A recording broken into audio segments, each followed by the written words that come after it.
રાજ્યમાં મતદારોની ફાઇનલ યાદી જાહેર કરી દેવાઈ, જેમાં કુલ 4,40,40,30,30,725 મતદારો નોંધાયા. આખરી યાદીમાં 5,60,000 મતદારો ઉમેરાયા.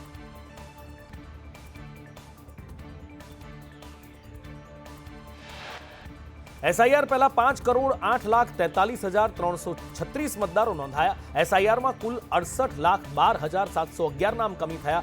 3.5 મહિનાથી ચાલી રહી હતી આ એસઆઈઆરની કામગીરી.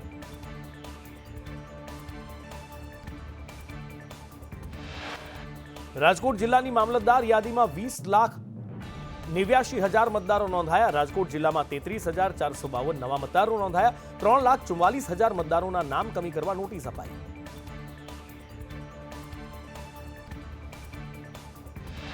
ત્રણ 3,37,000 મતદાતાઓએ પુરાવા રજૂ કર્યા. 7,210 મતદારોના નામ કમી કરવાનો નિર્ણય કરાયો. 460 મતદારોની ઉંમર 100 વર્ષથી વધારે.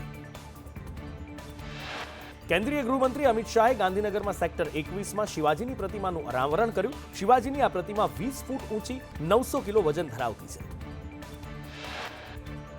સુરતના આર્કિટેક્ટ દ્વારા શિવાજીની આ પ્રતિમા તૈયાર કરાઈ છે. મહારાષ્ટ્ર સમાજ દ્વારા કાર્યક્રમનું આયોજન કરાયું હતું.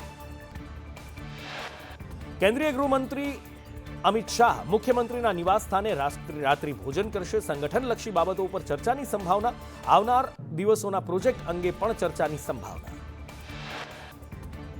20મીથી ભાજપના રાષ્ટ્રીય અધ્યક્ષ નીતિન નવીન 3 દિવસના ગુજરાતના પ્રવાસે ભાજપના સાંસદો અને ધારાસભ્યો સાથે અમદાવાદની સીએસજી બેંક ભવનમાં બેઠક કરશે.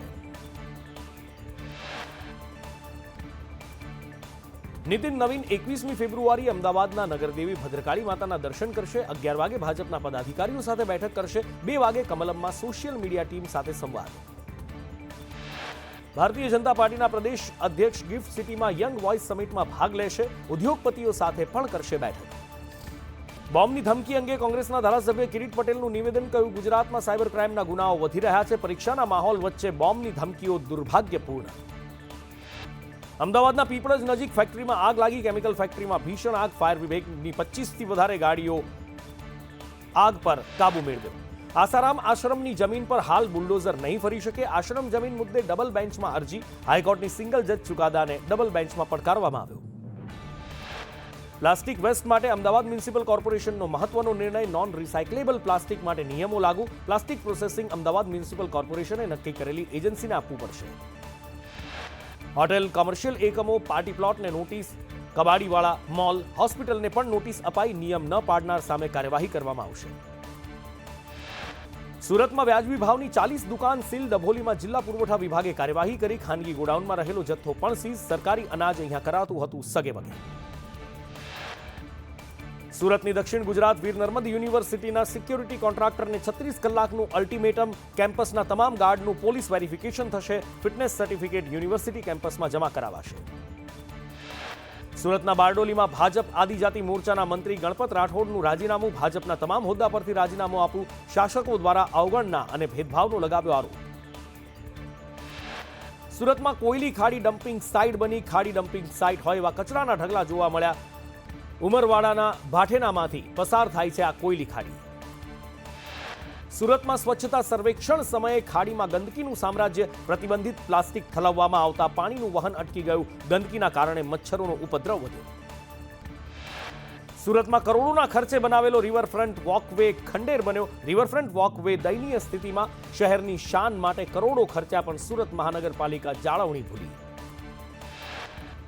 સુરતના સચિનમાં સ્ક્રેપના વેપારી પાસેથી 4,90,00,000ની ઠગાઈ કરી હોવાની ફરિયાદ નોંધાઈ. ઇકોસેલ પોલીસે આરોપીઓની ધરપકડ કરી. આરોપી પિતા પુત્ર સામે કચ્છમાં પણ નોંધાઈ છે ફરિયાદ. વડોદરામાં બ્રાઇટ સ્કૂલને બોમ્બથી ઉડાવી દેવાનો ઈમેલ મળ્યો હતો. આ કેસમાં મોટો ખુલાસો થયો છે. શાળાની વિદ્યાર્થીનીએ મજાકમાં મેલ કર્યો હતો. વાલીઓને ધ્યાન રાખવા સૂચન અપાયું. નર્મદામાં કેનાલ ઓવરફ્લો થતા ખેતરો જળબંબાકાર થયા. કડાચલા માઇનોર કેનાલ ગત રાત્રિએ ઓવરફ્લો થઈ. ખેતરમાં પાણી ફરી વળતા મકાઈ, દિવેલાના પાકને ભારે નુકસાન. વાલાવાવ કડાચલા સુધીના ગામોની ખેતીને ભારે નુકસાન થયું. કેનાલની સાફ સફાઈ માટે ખેડૂતોએ અનેકવાર રજૂઆત કરી હતી. કેનાલની સફાઈ ન કરવાનો અધિકારીઓ ઉપર લગાવાયો આરોપ. સાબરકાંઠામાં પશુ ચરાવવા બાબતે મારામારી. 2 આરોપી લાલા રબારી અને હુરાજી રબારી સામે ફરિયાદ દાખલ કરાઈ. મહેસાણા ડિસ્ટ્રિક્ટ કોર્ટને બોમ્બથી ઉડાવી દેવાની ધમકી મળી, પોલીસે આખું કોર્ટ સંકુલ ખાલી કરાવ્યું, તપાસમાં કંઈ જ વાંધાજનક મળ્યું નહીં. નવસારીના જલાલપોર તાલુકા પંચાયતના 6 સભ્યોના રાજીનામા, કારોબારી અધ્યક્ષ હિરેન પટેલે રાજીનામું આપ્યું. તાલુકા ભાજપમાં અત્યાર સુધીમાં 27 રાજીનામા પડી ચૂક્યા છે. અમરેલીના ગરણીમાં ખેડૂત નાગજીભાઈ પટેલના મકાનમાં ભેદી ધડાકો સંભળાયો. સવારે 4:30 વાગે મકાનમાં રસોડામાં ભેદી ધડાકો થયો. આ ભેદી ધડાકાથી આસપાસના લોકોમાં ડરનો માહોલ. રાજ્ય સરકારની ભરતીમાં પાસ થતા અમદાવાદ મ્યુનિસિપલ કોર્પોરેશનના 29 કર્મચારીઓએ રાજીનામા આપ્યા. સરકારી લેણા અને બોન્ડની રકમ લઈ મુક્ત કરાયા. અમદાવાદ મ્યુનિસિપલ કોર્પોરેશને તમામના રાજીનામા મંજૂર કર્યા. વિધાનસભા અધ્યક્ષ શંકર ચૌધરીની ધારાસભ્યો અને મંત્રીઓને ટકોર. પ્રશ્નોત્તરી સમય દરમિયાન જવાબ ટૂંકમાં આપો. જે પ્રશ્ન પૂછ્યો એનો જ જવાબ આપો. પ્રશ્નોત્તરી સમયે બંને પક્ષ ટીકા નહીં કરી શકે. ગુજરાત વિધાનસભાનું લાઈવ પ્રસારણ કરવા આમ આદમી પાર્ટીના ધારાસભ્યોએ માંગ કરી. વિધાનસભાના પ્રવેશ દ્વાર પર બેનર સાથે કર્યો વિરોધ.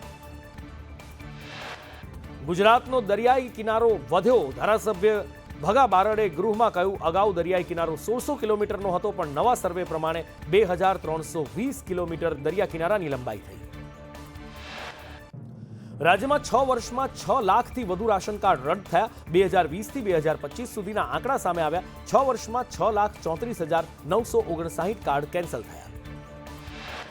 ભારતીય કિસાન સંઘે ઘઉંની ખરીદી અને રજીસ્ટ્રેશનને લઈ કૃષિ મંત્રીને પત્ર લખ્યો. રજીસ્ટ્રેશન ન થતું હોવાનો ઉલ્લેખ કર્યો. મગફળીની જેમ ઘઉંના રજીસ્ટ્રેશનમાં છૂટ માટે માંગ કરી. રાજ્યમાં ગરમીનું જોર વધશે. મિશ્ર ઋતુ વચ્ચે ગરમીનો અહેસાસ થશે. મહત્તમ તાપમાન 32 થી 36 ડિગ્રી રહેશે. નલિયામાં ગઈકાલે લઘુત્તમ તાપમાન 11 ડિગ્રી નોંધાયું. અમદાવાદમાં 16 ડિગ્રી, ડીસામાં 15.8, ગાંધીનગરમાં 15.8, વડોદરામાં 17 ડિગ્રી ટેમ્પરેચર નોંધાયું.